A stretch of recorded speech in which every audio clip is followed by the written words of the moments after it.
Okay, let's take a look at this integral right here. Using the method of partial fraction decomposition, we notice the degree of the numerator is less than the degree of the denominator, so that's good. And a simple u substitution obviously doesn't work. If I let u be x squared plus 8x plus 16, the du is going to be what? 2x plus 8, and 3x plus 11 is not a multiple of 2x plus 8. So method of partial fraction decomposition, uh, need to break this fraction up into its smaller fractions, right, that combine to give us this overall rational expression. We do that by factoring the denominator, and the denominator is a perfect square trinomial, which factors as x plus 4 quantity squared. So that's pretty easy.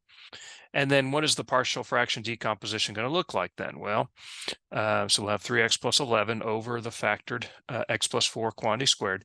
The x plus 4 is a linear factor, but there's two of them.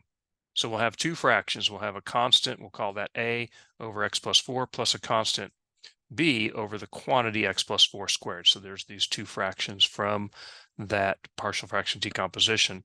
And our job is to find the values of a and b. To do that, I'm going to multiply this by the least common denominator, which is x plus 4 quantity squared. When I multiply this by x plus 4 quantity squared, I get 3x plus 11. Here, this x plus 4 will cancel with one of these, giving me a times x plus 4. And then when I multiply this by x plus 4 quantity squared, of course, I just get b. So I'm going to just simply expand this out and use the method of undetermined coefficients, comparing the coefficients of this polynomial to this one. So it's pretty easy in this case. When I distribute the a, I get ax plus 4a. And then notice our only variable here is a times x. 4a plus b is a constant term.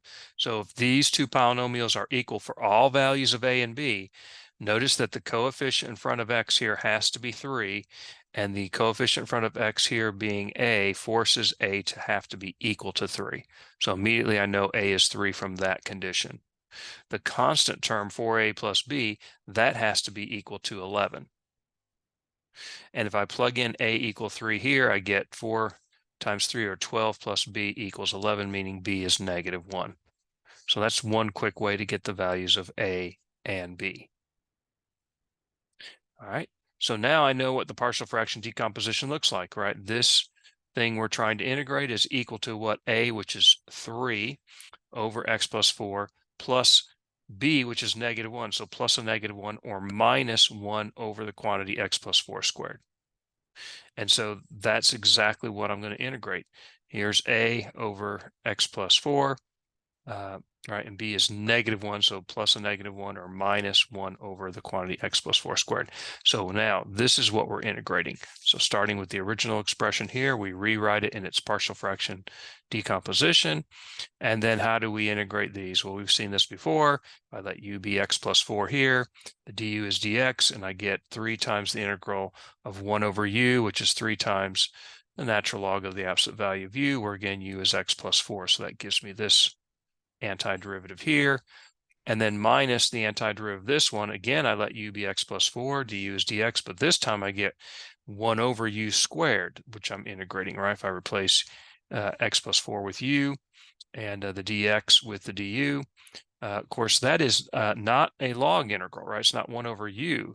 This is u to the -2, which by the power rule, if I add 1 to -2, I get -1. Dividing by -1 gives me this antiderivative by the power rule, which is the same as -1 over u, where u is x plus 4. So it's minus a negative, which is plus 1 over u, or where u is x plus 4.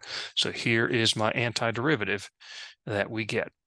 So I hope that this makes sense and is helpful.